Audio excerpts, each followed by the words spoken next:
I was actually just listening through TikTok because I follow a lot of I think it's homeopathic, like health remedies. I think homeopathic is like, use this tea to cure this, right? Is that right? Okay. Yeah. All right. So I'm all about the, idea of canning, like really being able to set yourself up for success. If this world goes to hell in a handbasket, like we're set. But in that sense, like I follow and see all these like homeopathic recipes on different things, what they can do. And when looking at that, and they're talking about like medications that they put kids on or people on, like it just solves the symptom. It takes away the symptom. It's a mask. It doesn't heal. No, you're exactly right. Which is maybe why deep down in my heart, I've never really enjoyed medicine. I'm like, neither have I. No, I don't want to be on that. And it was a control thing for me, honestly, though. Yeah. And so it's, the thing that the enemy does is if we start to have a little victory through our own strength, well, then he'll just bring something else. Oh, yeah. Yeah. You just go from one nutcase thing to another, and it just drags on and on and on. And God's just standing there going, I've given you the answer if you'll just lay hold of it. So let's talk. Let's spend some time together, and I'll give you peace. I'll give you understanding.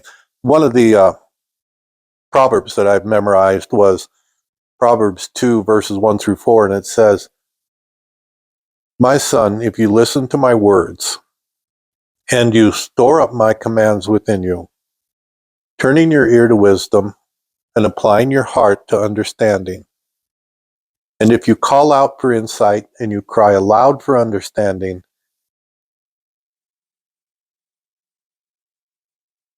and if you look for it as for silver, and you search for it as for hidden treasure, then you will understand the fear of the Lord and find the knowledge of God.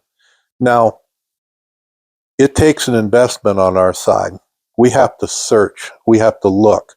We have to cry out. We have to store up. But in doing so, he converts the fear.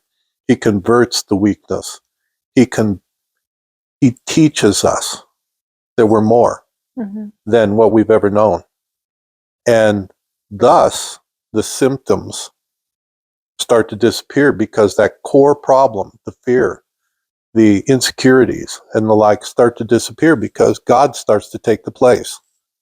And that is what has been so helpful to me. I mean, do I still have, moments like, my gosh, I was at a point where if I felt, something in my body, my heart rate would go from 60 to 120 in minutes, in seconds. And so my mind was telling my body I was supposed to be afraid. My body would respond. Yeah, I actually was checking my watch because lately my heart rate, even my resting heart rate, has been like through the roof, like very poor. Coffee. No, right now my heart rate's really great. Now it's climbing. You're making me anxious. Oh, yeah, no, I'm kidding. Right. No, but it's actually better than what it has been. Look, it's so calming to do this podcast. Oh, yeah. It was what the doctor ordered. I feel very calm. And I apologize to everybody who watches this. This is just not my thing. But I feel very strongly that if we as the children of God don't learn how to be the children of God, then we're going to suffer under the lashes of the enemy. Psalm 91 speaks to dwelling with God. And in that dwelling, you learn to trust him. And then the psalmist says, I will not fear the terror of night, nor the arrow that flies by day, or the pestilence that stalks in the darkness, or the plague that destroys at midday. And it is that fear because we are afraid of loss. We are afraid of losing something, whether we are afraid of losing our life, losing our comforts, losing our relationship. We're basically willing to sell our souls to keep the things that we deem valuable. And God is trying to tell us, if you live to me, you will also die to me, and he who believes in me will never perish. And if we don't get that in our head, the enemy can use it against us because we're afraid of death. And I heard a guy one time said that the fear of the inevitable is the height of foolishness. Everyone's going to die. Why fear it? But we do. And to live Is Christ. To die is gain. But it takes a while to get this converted over to God coin from Bitcoin. That's a good one. Well, that just came up. Yeah, no, it is interesting because it is like with my business, I have had to do so much research and I have spent a lot of time, I've committed a lot of time to become that trusted advisor in the space because I want people to pay me for what I do. And in order to do that, I need to know what I'm doing. Yep. And so I'm always constantly educating myself and constantly researching. And that's no different. Like spending time doing my Bible study in the mornings, like the dogs, it's so funny. I wake up in the morning, and this one especially, because he has to lead you everywhere you go. But I'll wake up in the morning and I'll grab my cup of coffee and he's sitting there waiting for me, watching and waiting, and his little Peggle is legging, right? And then I walk this way and he goes to these stairs and he's just waiting for me because I should be going downstairs to go do my Bible study. And we sit on the couch down there, right? And it actually makes me kind of happy that he's like accustomed to that now, right? Like that says something that I'm doing better than what I was, but am I doing as good as I can be? I'm working on it. And it's always a process with us. Yeah. Because we're all fallen creatures. We all have our lack. But God says, you know what? I want to give you a new birth. I want you to be born again. I want you to be born into the life I always meant for you. And the whole world preaches self. The whole world preaches satisfaction and, drugs to mask the pain. Medication, yeah. Everything. The whole of the world works against our soul. And so we have an enemy that isn't just Satan, but it's in all of the ways he's built up things in the world to distract us, to cause us fear. Our societies. I was just going to say society. So I've been wanting to write a book, right?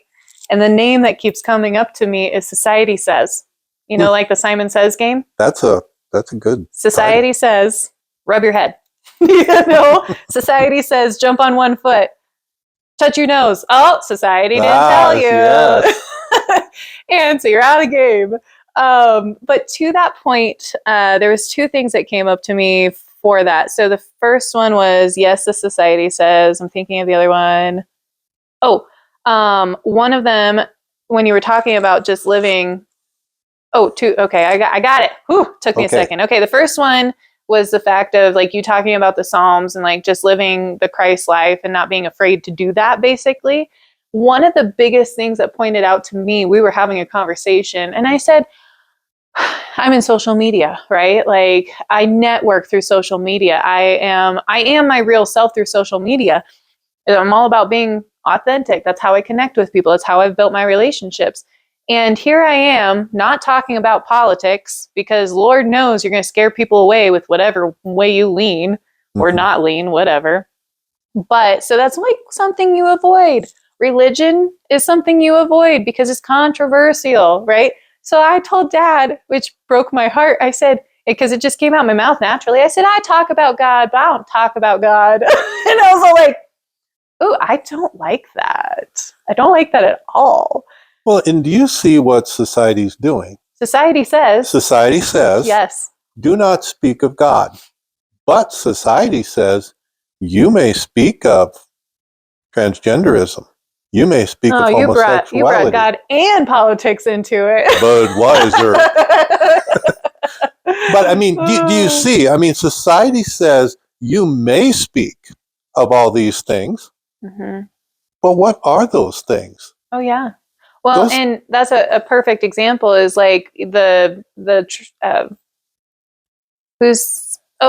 So in these libraries or schools of libraries or something, even for little kids, they were doing the drag queen like things, yeah, right? Yeah. But a perfect example of that is when Kirk Cameron was wanting to do a book read on a Christian book that he wrote.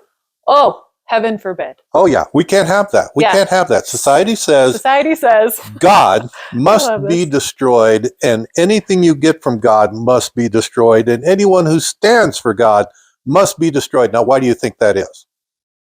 Because obviously there is a God, Mm-hmm. and obviously there is an enemy of God, and the enemy of God is our enemy also. Mm-hmm. He will destroy us. Yeah. And he wants to destroy us because he knows he's already on the path to the death penalty, and he wants as much company as possible. Yep. And the other thing that came to my mind too was, again, just living the way God created us to be. So there was a book I read. It was one of the books that Elise recommended me in the first place, and it was The Science of Getting Rich. Super small book. And okay. And it was just so great because I remember Mom sitting right over there and we were talking about this book, and I had all these things highlighted, right? So in this book, it's small yet mighty. And the biggest thing I got out of this was God did not intend for us to live in poverty.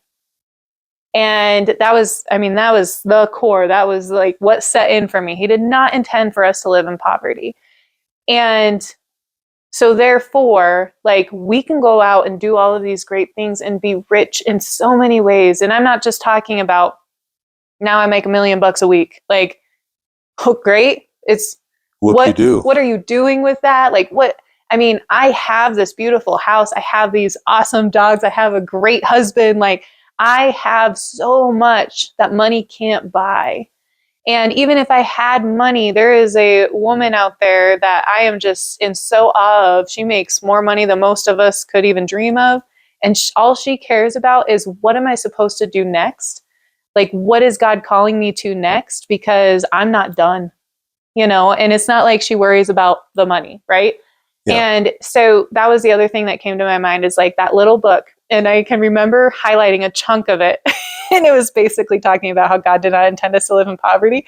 Well, on the next page, it was the same thing on the next page. And I was like, man, I feel like this is really like this book like speaks in repetition. And I kid you not, I highlighted the same paragraph on the other side. I said, wow, it is the same paragraph. It does speak in repetition. Well, but the question you have to ask is, what does God see poverty as? Okay, poverty is to be poor in spirit.